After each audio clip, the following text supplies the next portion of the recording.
Study IQ IAS, अब तैयारी हुई अफोर्डेबल। क्या रशिया अपनी वॉर को यूक्रेन के खिलाफ फंड कर पाएगा? क्या रशिया से आने वाले टाइम में बड़े बड़े देश तेल खरीदेंगे, ऑयल खरीदेंगे? शुरू हो चुकी है ऑयल डिप्लोमेसी और ऑयल के ऊपर पॉलिटिक्स यानी कि राजनीति। सदियों से देखा जा रहा है कि ऑयल को लेकर सबसे बड़ी डिप्लोमेसी और पॉलिटिक्स करी जाती है, जिसकी वजह से सारी दुनिया के ऊपर असर पड़ता है।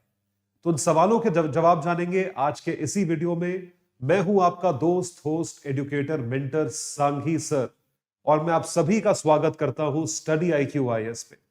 स्टडी IQ IAS भारत का सर्वश्रेष्ठ यूट्यूब चैनल है जिसमें आपको IAS एग्जाम की तैयारी करवाई जाती है। तो जैसा कि आप टॉपिक देख पा रहे हैं, रशियन ऑयल कैप, रशिया के ऊपर एक कैप यानी कि एक सीलिंग लगाई गई है। उस सीलिंग का क्या मतलब है और उसका क्या इंपैक्ट होगा ग्लोबल इकोनॉमी के ऊपर, उसका क्या इंपैक्ट होगा हिंदुस्तान के ऊपर, और उसका क्या इंपैक्ट होगा पूरी दुनिया के ऊपर, इन सवालों के जवाब जानेंगे। जो PDFs मैं यूज कर रहा हूं आपको पढ़ाने के लिए, ये अवेलेबल है हमारे टेलीग्राम हैंडल पे, आयुष सांघीज IAS अकेडमी। इस टेलीग्राम हैंडल को सब्सक्राइब करें, इस पे आपको हमारी सारी PDFs प्राप्त होगी जो भी मैं यूज करता हूं पढ़ाने के लिए। उसी के साथ साथ काफी सारी इंटरेस्टिंग चीजें भी आपको यहां पे मिलेंगी। आप हमसे सोशल मीडिया पे भी जुड़ सकते हैं, इंस्टाग्राम और ट्विटर पे, ये उसके हैंडल्स हैं। यहां पे हम बहुत ज्यादा इंटरेस्टिंग रील्स जो है वो शेयर करते हैं। आइए देखते हैं तेल है क्या।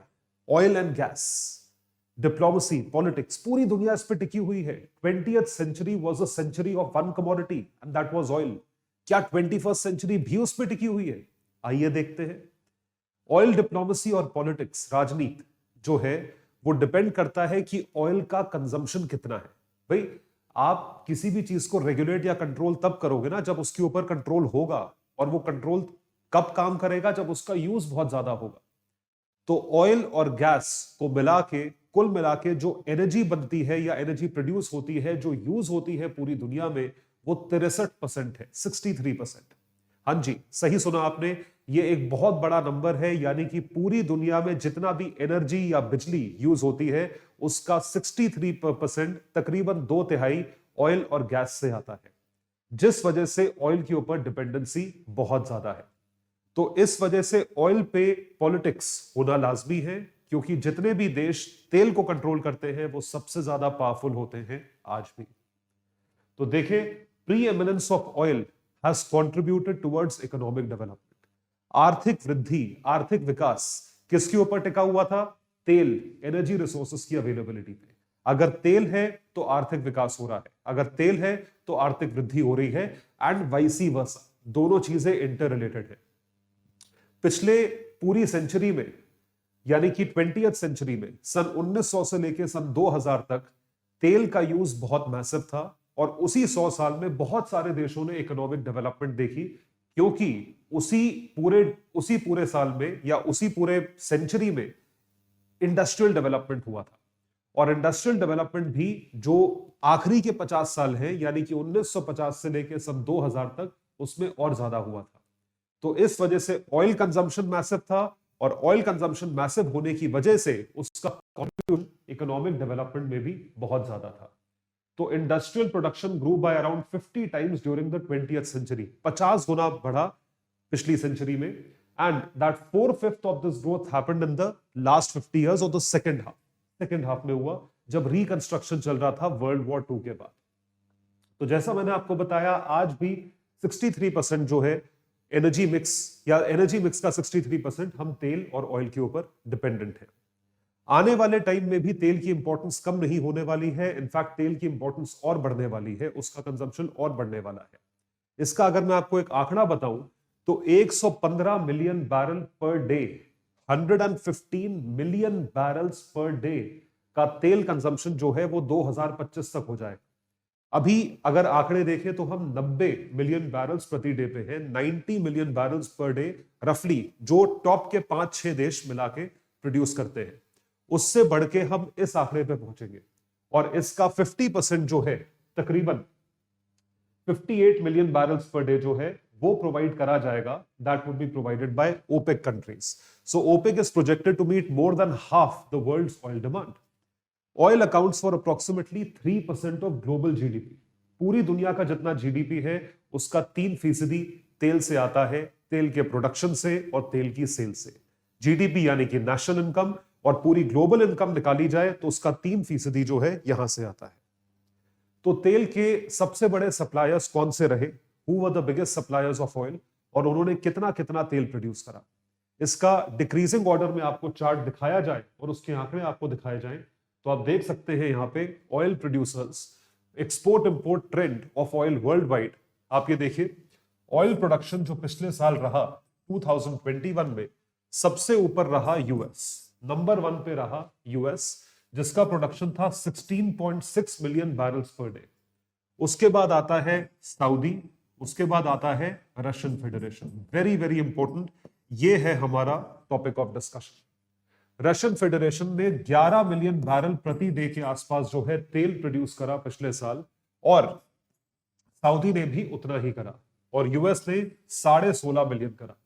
ये 3 देश टॉप के देश हैं जो कि मेजॉरिटी ऑयल प्रोडक्शन करते हैं।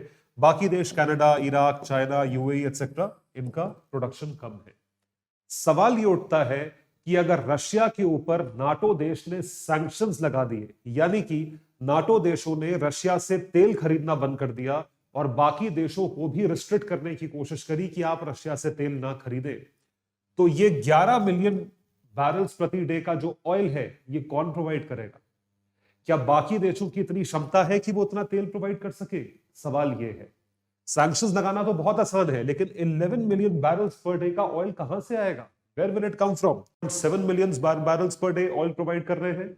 नॉर्थ अमेरिका, जिसमें से मेजॉरिटी यूएस से आता है, वो तकरीबन 24 मिलियन कर रहा है। कॉमनवेल्थ इंडिपेंडेंट स्टेट्स 14 मिलियन, और बाकी दुनिया 20.5 मिलियन। टोटल मिला के, जैसा मैंने आपको बताया था, 90 मिलियन बैरल्स पर डे का ऑयल प्रोडक्शन जो है वो हो रहा है। ये ट्रेंड है पूरी दुनिया में जो कि फॉलो हो रहा है। This is being followed. और अब आते हैं कंजम्पशन पे। कंजम्पशन किसका मैसिव है, कंजम्पशन किसका ज्यादा है? तो जैसा कि आप देख सकते हैं, ये चार्ट जो है ये कंजम्पशन बताता है। इससे पहले मैंने आपको बताया प्रोडक्शन, अब जो है बताया जा रहा है कंजम्पशन की। सबसे ज्यादा तेल कंज्यूम करने वाला देश भी अमेरिका है, यूएसए है। तो यूएसए तकरीबन 18 मिलियन बैरल प्रतिदिन कंज्यूम करता है। It is 18,684 into 1,000 barrels per day. उसके बाद आता है चीन, बहुत मैसिव कंजम्पशन है, और यह बात बिल्कुल लाजमी है कि चाइना कितना ज्यादा ग्रो करा है इकोनॉमिकली, स्पेशली पिछले 20 साल में। और फिर आता है तीसरे नंबर पे इंडिया। तो कंजम्पशन में आप देख सकते हैं पूरी दुनिया में भारत तीसरे नंबर पे है। तो कितना मैसिव ऑयल रिक्वायरमेंट होगा भारत में? इतना मैसिव ऑयल रिक्वायरमेंट पूरा कैसे होगा? How do we fulfil that requirement? तो ये सवाल जो है, इसी सवाल का जवाब इस वीडियो में आपको मिलेगा। तो पैंडेमिक के पहले अगर हम देखें, प्री पैंडेमिक रशिया जो है किन किन देशों को तेल एक्सपोर्ट कर रहा था, ये तो हमने कंजम्पशन के आंकड़े देखे। अब मैं आपको ये बताऊंगा कि पैंडेमिक के पहले या वॉर के पहले 2020 के आंकड़े जो है वो बताते हैं रशिया किन किन देशों को तेल एक्सपोर्ट कर रहा था, या कौन कौन सी कंट्रीज रशिया से खरीद रही थी। तो आप ये देख सकते हैं, Russia was exporting maximum to China, this is 23.77%। सबसे ज्यादा जो है तेल खरीदने वाला देश था रशिया से, वो था चाइना, 23.77%।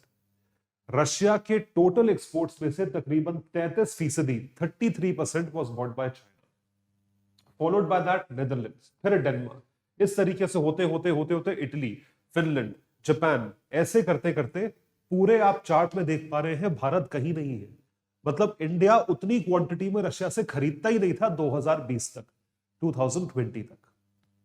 अब ये जो भी आप आंकड़े देख रहे हैं, this is the trade value of crude oil exported. So 23.77 billion dollars का जो है वो 32.8% ट्रेड चाइना से आ रहा था। मतलब रशिया चाइना से इतना पैसा कमा रहा था। This is what Russia was earning from China. इसका एक और डिविजन मैं आपको बताता हूं। ये डिविजन देखिए बड़ा इंटरेस्टिंग है। ये क्या बताता है, व्हाट डज इट स्टेट? तो रशिया के total oil exports 7.2 million barrels per day. इन 7.2 मिलियन बैरल्स पर डे को दो पार्ट्स में स्प्लिट किया गया है। एक उस पार्ट में उन देशों के लिए जो देश रशिया के ऊपर सैंक्शंस को सपोर्ट करते हैं, और दूसरा वो देश जो रशिया के ऊपर सैंक्शंस को सपोर्ट नहीं करते। तो 2.3 मिलियन, 4.8 मिलियन, तो 2.8 2.3 मिलियन जो है वो ऐसे देश है जिसमें चीन भी आता है, चाइना भी आता है, वो रशिया के ऊपर सैंक्शन सपोर्ट नहीं करते, नॉट बैकिंग सैंक्शन। तो इसमें आ गया चाइना, एक मेजर देश। और 4.8 मिलियन जो बैरल्स है वो एक्सपोर्ट हो रहा था, और वो ऐसे देश इंपोर्ट कर रहे थे रशिया से जो कि सैंक्शंस को सपोर्ट करते हैं, जिसमें नाटो देश, यूएस, नेदरलैंड्स, जर्मनी, पोलैंड, ये सारे देश आते हैं। तो अब मुझे एक बात बताओ, सोचो, Russia 4.8 million barrels per day जो है वो एक्सपोर्ट कर रहा है, और ऐसे देशों को कर रहा है जो रशिया के खिलाफ ही चीज को सपोर्ट कर रहे हैं, सैंक्शंस को सपोर्ट कर रहे हैं। तो क्या रशिया अब उन्हें एक्सपोर्ट करेगा? नहीं करेगा। अगर रशिया उनको एक्सपोर्ट ना करे, रशिया बंद कर दे, या ये देश रशिया से इंपोर्ट करना बंद कर दे, दोनों में से कोई भी चीज हो, लैटर कैन हैपन फर्स्ट, ये देश रशिया से इंपोर्ट करना बंद कर देंगे। यदि ये देश रशिया से इंपोर्ट करना बंद कर दे तो ये देशों के पास और कोई ऑप्शन है?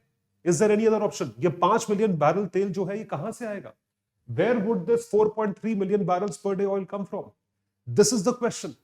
रशिया पे सैंक्शंस लगा दो। सैंक्शंस लगाने का मतलब है हम ना तो आपको कुछ आपसे खरीदेंगे, ना आपको कुछ देंगे, आपको आइसोलेट कर देंगे। तो उससे हमारी रिक्वायरमेंट भी अफेक्ट हो रही है, क्योंकि जिस देश को आपने उस पे सैंक्शंस लगाए हैं उस देश से आप फायदा उठा रहे थे। ये कहां से आएगा? Where will this come from? This is the entire question. देखिए ये कैसे फुलफिल होगा, इस चार्ट को देखें तो 4.3 मिलियन बैरल्स पर डे जो है सऊदी अरेबिया और यूएई कितना कर पाएंगे? 2.5 मिलियन। ईरान जो है वो कर पाएगा अप टू 1.3 मिलियन। यूएस जो है वो 7,60,000। हालांकि यूएस का जो आंकड़ा ऑफिशियल नहीं है, they have not disclose this as an official figure, और वेनेजुएला बाकी का रेस्ट कर पाएगा। ये टोटल मिला के जो है ये देश इन सैंक्शंस के बाद इतनी रिक्वायरमेंट पूरी करने की क्षमता रखते हैं। अब इसमें से कितनी पूरी हो पाएगी, नहीं हो पाएगी, क्या इसका उतना बड़ा सप्लाई चेन अभी है या नहीं है, क्या उतने सारे शिप्स, कंटेनर्स, पाइपलाइंस हैं या नहीं है, इस चीज पे सवाल उठता है। This is something which has to be questioned. तो जैसा कि आप ये चार्ट मेरे पीछे देख पा रहे हैं, ये वो सारे देश हैं जो रशिया से तेल इंपोर्ट कर रहे थे। इन सबका बाइफरकेशन, एक वेटेज दिया हुआ है कि देश कितना कितना तेल जो है इंपोर्ट कर रहे थे। देखिए, have a look at this. तो बात करते हैं जून 2021 की, जो बहुत पुरानी बात नहीं है, सिर्फ 1.5 साल पुरानी बात है। So have a look at this. ये सारा का सारा डिस्ट्रीब्यूशन है, this is the entire distribution. तो यहां पे ये जो देश है ये ईस्टर्न, अर्स्टवाइल यूएसएसआर के ईस्टर्न यूरोप देश है। Lithuania, Romania, Poland, Bulgaria, Netherlands, Italy, western Europe के हो गए, ठीक है, ये सारे देश हुए। इन सारे देशों का जो वेटेज है आप देख सकते हैं कितना था, इट वाज दिस मच, और अदर्स में इतना वेटेज था, और उसके साथ साथ भारत का जो वेटेज था वो नेग्लिजिबल था। लास्ट ईयर तक इंडिया का वेटेज यहां पे जो है वो नेग्लिजिबल वेटेज था, it was very less. Quarter में आए सितंबर 2021, आप देखिए इंडिया का वेटेज थोड़ा सा बढ़ा यहां पे, और यहां पे इन देशों का वेटेज जो है थोड़ा सा कम हुआ। इन टोटालिटी रशिया का जो ऑयल सप्लाई हो रहा था दुनिया को वो हल्का सा गिरा, इट फेल अ लिटिल। फिर दिसंबर 2021 तक वो थोड़ा सा बढ़ा, मार्च तक जो है वो और बढ़ा, इस साल मार्च तक। जून 2022 तक जो है वो प्रोडक्शन और बढ़ा, इट फर्दर वेंट अप। सितंबर 2022 तक वो प्रोडक्शन गिरा, 3 मिलियन बैरल्स पर डे जो है उस पे आ गया। लेकिन सितंबर 2022 में, जो कि अभी पिछला महीना था, उसमें आप देखें हिंदुस्तान ने कितना तेल जो है इंपोर्ट करा है। This is the weightage of what India has imported. पहले इंडिया सिर्फ और सिर्फ इतना तेल इंपोर्ट कर रहा था, और पहले से मेरा मतलब बहुत साल पहले नहीं, पिछले साल से इस साल तक देखिए आप कितने ज्यादा इंपोर्ट्स रशिया से बढ़ चुके हैं। और दूसरा देश है चाइना। तो ये चाइना का ग्राफ है, ये सी है, ये आई है इंडिया। तो इंडिया चाइना जो है मेजर प्रोक्यूरर्स है तेल के रूस से, और बाकी आप देखिए जितने ये पिंक पिंक वाले थे ये सब कितने रह गए, क्योंकि सैंक्शंस। पहले इनका वेटेज कितना था? इतना था। अब इनका वेटेज देखिए 1/3 रह गया है, उससे भी कम रह गया है। तो इतने डायनामिक्स चेंज हो गए सिर्फ और सिर्फ 1 साल के अंदर अंदर। और एक चीज और बताऊं आपको, एक आंकड़ा और बताऊं, ये सितंबर 2022 तक का है। जैसे मैं आपको बता रहा हूं बहुत शॉर्ट स्पैन में चेंज हुआ है। पिछले 2 महीने में, नवंबर और अक्टूबर के महीने में भारत ने सबसे ज्यादा तेल इंपोर्ट करा है। Russia biggest oil supplier to India for second month running. और सेकंड मंथ का मतलब क्या है? नवंबर। Russia remained the top oil supplier to India in November, the second month in row ahead of Iraq and Saudi Arabia. भारत तेल import करता है इन देशों से। We import oil from all these countries. देखिए ये सारे देश है, ये सारे देश है, इराक, सऊदी, और ये देखिए तीसरे नंबर पे आ गया रशिया। हम यूएई, यूएस, कुवैत, उससे ज्यादा तेल कहां से इंपोर्ट कर रहे हैं? रशिया से। हमारे ऊपर इराक और सऊदी था सितंबर तक, और अभी अक्टूबर नवंबर में रशिया जो है वो नंबर 1 पोजीशन पे आ गया है। तो सोच के देखिए उसकी इकोनॉमी हमारी वजह से कितनी ज्यादा सपोर्टेड है। इसी चीज को देखकर इंटरनेशनली बाकी देशों को, जिसे हम वेस्ट कहते हैं, जिसे आप नाटो कह सकते हो, उनको तकलीफ हुई। तकलीफ क्यों हुई? कि रशिया जो है अगर वो अपना इसी तरीके से तेल एक्सपोर्ट करता रहा और पैसा कमाता रहा तेल से, तो वो अपनी वॉर को फंड कर पाएगा। तो इस वजह से एक कॉन्सेप्ट आया जिसे हम क्या बोलते हैं? We call it oil cap. तो जैसा कि आप देख सकते हैं ऑयल कैप, इसका क्या मतलब होता है? What does Russian oil cap mean? जितनी भी G7 कंट्रीज हैं, group of 7 countries plus Australia, उन्होंने ये कहा कि रशिया से तेल परचेज करने वाले देश कर सकते हैं, आप तेल परचेज कर सकते हो, उसमें कोई पाबंदी नहीं है, लेकिन आप जो तेल परचेज कर रहे हो वो तेल $60 प्रति बैरल से ज्यादा का नहीं होना चाहिए। बताइए, खरीदार हम, बायर हम, हमें पैसे देने में प्रॉब्लम नहीं है, रशिया को तेल सप्लाई करने में प्रॉब्लम नहीं है। एक तीसरे देश जो है, जो वेस्ट है, जो नाटो देश है, उनको दिक्कत ये हो रही है, वो प्राइस डिटरमिन कर रहे हैं हम लोगों के बीच। तो सवाल ये उठता है कि हम क्यों सुने? भाई मैं 60 की जगह 70 का खरीदूं, 80 का खरीदूं, 100 का खरीदूं, रशिया 100 का बेचे और हम 100 का खरीद ले, तो उसमें आपको क्या तकलीफ हो रही है? आप इस पे क्या कोई रिस्ट्रिक्शन लगा सकते हो? इस पे कोई कुछ पाबंदी लगा सकते हो? यस, लगा सकते हैं। और वो पाबंदी ये है कि ऑयल सप्लाई के जो रूट्स हैं वो 2 तरह के रूट्स हैं। एक होता है सी रूट, दूसरा होता है पाइपलाइन रूट। उस सी रूट पे पाबंदी लगाई जा सकती है। कैसे? कि सी रूट के प्रति जो भी मैं इंपोर्ट कर रहा हूं, उसकी जो पूरी ट्रांसपोर्टेशन इंफ्रास्ट्रक्चर की इंश्योरेंस है वो प्रोवाइड होती है वेस्टर्न इंश्योरेंस कंपनीज द्वारा। वो इंश्योरेंस खींच लेंगे, तो अगर कल को कुछ हादसा होता है तो हमें कोई क्लेम नहीं मिलेगा। तो ये ऑयल कैप के थ्रू वेस्ट ने सैंक्शंस लगाने की कोशिश करी। सैंक्शंस को सैंक्शंस का नाम ना देते हुए ऑयल कैप का नाम दिया। देखें, तो group of 7 nations and Australia has set Russian oil cap at $60 per barrel, and G7 will only provide oil related services जैसे कि insurance and transport facilities to seaborne buyers who buy Russian oil at $60 और below. यानी कि अगर आप $60 से ऊपर खरीदते हो तो आपको ये सारी फैसिलिटीज वेस्ट यानी कि G7 देश, नाटो देश प्रोवाइड नहीं करेंगे। India's import of Russian crude was 38% higher than the European Union's import. Obviously हम देख ही रहे रशिया से हमारे इंपोर्ट्स कितने बढ़ गए साल भर के अंदर। And seaborne Russian crude in November, तो China remained the biggest buyer of Russian seaborne crude, सबसे बड़ा बायर रहा, importing more than 1 million barrels per day in November. India did not join the Russian oil cap. Bharat ने Russian oil cap, ये जो G7 देशों की मीठी सी धमकी है, इससे अग्री नहीं करा। अग्री ना करने पे it only limit seaborne oil trade. क्यों? क्योंकि ये किस पे लिमिट लगाता है? जो भी ऑयल सी के थ्रू कंटेनर्स में आता है। तो जो पाइपलाइन के थ्रू आ रहा है, रशिया ने जैसे पाइपलाइन बिछाई है चीन की तरफ, तो वो पाइपलाइन से सप्लाई कर देते हैं। तो चीन के ऊपर सैंक्शंस अगर तुम लगा भी दो तो वो कहते हैं हम तो सी बॉन्ड ट्रेड कर ही नहीं रहे, हम तो पाइपलाइन से ट्रेड कर रहे हैं, पाइपलाइन में इंश्योरेंस वगैरह की हमने तुमसे सर्विस ली नहीं, और वो ट्रांसपोर्टेशन तुम्हारा रूट ही नहीं है क्योंकि पाइप लगी हुई है, उसमें क्या शिप और क्या कंटेनर और क्या चीजें। तो चाइना तक पाइपलाइन है रशिया की, चाइना अफेक्टेड नहीं है। जो यूरोपियन यूनियन देश है उसमें से कुछ देश पर रशिया आज भी सप्लाई कर रहा है, अगर नहीं भी कर पा रहा है तो बाकी देशों तक रशिया किसी ना किसी तरीके से पहुंच पा रहा है। सवाल यह उठता है कि भारत किस तरीके से अफेक्टेड होगा इसमें। इस पूरी स्कीम ऑफ थिंग में जो ऑयल कैप वाला कॉन्सेप्ट है, इस पे सबसे ज्यादा अफेक्टेड भारत होगा। क्यों? क्योंकि भारत तक रशिया से पाइपलाइन जो है वो नहीं आती है, और सारा का सारा जो ट्रेड है वो सी बॉन्ड होता है, इट इज सी बॉन्ड। ये सी बॉन्ड ट्रेड है, इस वजह से हमें ये ऑयल कैप डेफिनेटली फ्यूचर में चल के नुकसान करेगा। अब सवाल ये उठता है कि रशिया के ऑयल की जो डिमांड है बाहर के देशों में वो कम हो रही है। वो कम क्यों हो रही है? वो कम इसलिए हो रही है, पिछले साल से ही कम हो रही है, क्योंकि लॉकडाउन लगा हुआ था और उस लॉकडाउन की वजह से इकोनॉमिक एक्टिविटीज बंद थी। तो अब इकोनॉमिक एक्टिविटीज बंद है तो तेल की क्या जरूरत, तो आप तेल इंपोर्ट नहीं कर रहे थे, तो रशिया की ऑयल की डिमांड हो गई कम।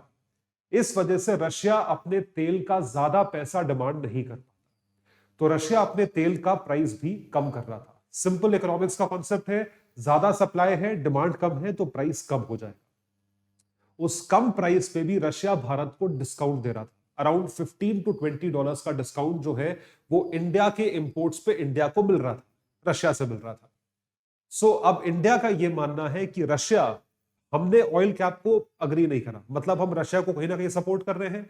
तो भारत का यह मानना है, एक अनकही अंडरस्टैंडिंग है कि रशिया जो है तेल का दाम इतना नहीं बढ़ाएगा कि वो $60 इंडिया के लिए क्रॉस करे, या सब्सिडी के बाद भी इंडिया के लिए $60 क्रॉस करे। और अगर वो $60 क्रॉस नहीं करेगा तो ये ऑयल कैप के अंदर हम ऑटोमेटिकली आ जाएंगे। तो Russia will likely continue selling its crude to India and China outside of the G7 price cap under its own financial and insurance arrangement। तो या तो रूस अपना खुद का फाइनेंशियल अरेंजमेंट बनाए, इंश्योरेंस अरेंजमेंट बनाए, या lack of large enough alternative fleet in lieu of competition against Iran and Venezuela is likely to limit Russia's seaborne crude exports at least in the short term। Bharat के जो officials हैं वो confident है कि Moscow and the markets will not allow the price cap to hamper the imports to India. Price की वजह से हम तक जो एक्सपोर्ट हो रहा था वो हैम्पर नहीं होगा, क्योंकि इसका भी एक ग्राफ है और बहुत अच्छा ग्राफ है। ये देखिए, ये ग्राफ क्या कहता है, व्हाट डज इट स्टेट। तो जून 20 को, ये सिर्फ अभी 3-4 जून के आंकड़े हैं, इसी साल जून 2020 के आंकड़े हैं। आप देखिए तेल कहां था, तेल वॉज एट $120, $120 पे तेल था जून में। अब आप देखिए किस तरीके से ये फॉल हुआ है ग्राफ, ये देख सकते हैं आप किस तरीके से फॉल हो रहा है। अगस्त तक ये ग्राफ आ गया था यहां पे $100 पर बैरल, होते होते होते होते होते होते ये चीज आ गई। अब आप देख सकते हैं नवंबर 21 तक ये चीज पहुंच गई $76 पर बैरल, $76.84 पर बैरल। तो रशिया जो है वो भी प्राइस को कंट्रोल कर रहा है ताकि भारत जैसे देशों को दिक्कत ना हो प्रोक्योर करने में। अब आप ये बोलेंगे $76 तो $60 से ज्यादा है, बिल्कुल सही बात है, इट इज ग्रेटर देन $60। तो इस वजह से इंडिया को उसने पहले ही डिस्काउंटेड रेट पे ऑफर करा था, जब तेल का दाम ज्यादा भी था, तब से भारत को जो है $15 से $20 डिस्काउंट जो है वो प्राप्त है। तो 76 माइनस $20 करेंगे तो वो 60 के नीचे आ जाता है। इस वजह से भारत को वेस्ट के ट्रांसपोर्टेशन और इंश्योरेंस अरेंजमेंट्स का पूरा फायदा मिल रहा है। So G7 have stated their goal is not to stop Russian oil, but to reduce prices of Russian oil to hit Russian war chest। Russia से तेल जो है ज्यादा ना खरीदे, अगर तेल खरीदते हैं तो वो एक कैप के साथ खरीदे, ताकि रशिया जो है वो ज्यादा पैसा इकट्ठा ना कर पाए और अपनी वॉर को आगे ना चला पाए, क्योंकि उससे ग्लोबल इकोनॉमी डिस्ट्रॉय हो रही है। So the prices have declined to 1-year low and it is expected to fall further with enough supply and declining demand from China and the West।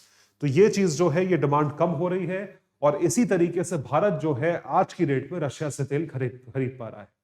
हम कॉन्फिडेंट है, जैसा मैंने बताया, कि हम जो है इंपोर्ट कर पाएंगे तेल को, और रशिया जो है प्राइसेस को ज्यादा नहीं बढ़ाएगा।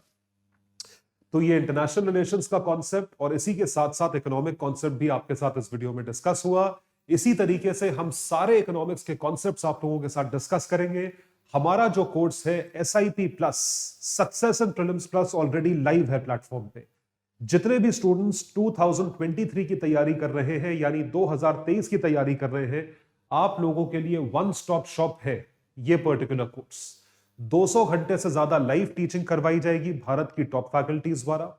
उसी के साथ साथ आपको प्रॉपर नोट्स, बुकलेट्स के रूप में डाउट क्लियरिंग सेशंस और मेंटरशिप सेशंस भी प्रोवाइड करवाए जाएंगे।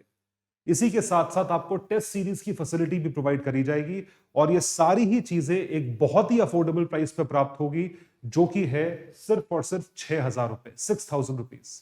तो मेरा कोड है सांघी लाइव, अगर आप मेरा कोड यूज करते हैं तो ही आपको ये डिस्काउंट प्राप्त होगा। तो कोड यूज करें, कोड एक ही है सांघी लाइव, और आपको 11,500 रुपए का कोर्स 6,000 रुपए में प्राप्त होगा। SIP प्लस बैच का नाम है। ये स्टार्ट हो रहा है 19 दिसंबर शाम 7 बजे से। पॉलिटी की क्लास है, जरूर आप अटेंड करिएगा। ये आपको प्रीलिम्स का वन स्टॉप शॉप है, जरूर आपका प्रीलिम्स क्लियर होगा इसके थ्रू। मिलते हैं अगले वीडियो में, तब तक के लिए thank you so much. Study IQ IAS, अब तैयारी हुई अफोर्डेबल।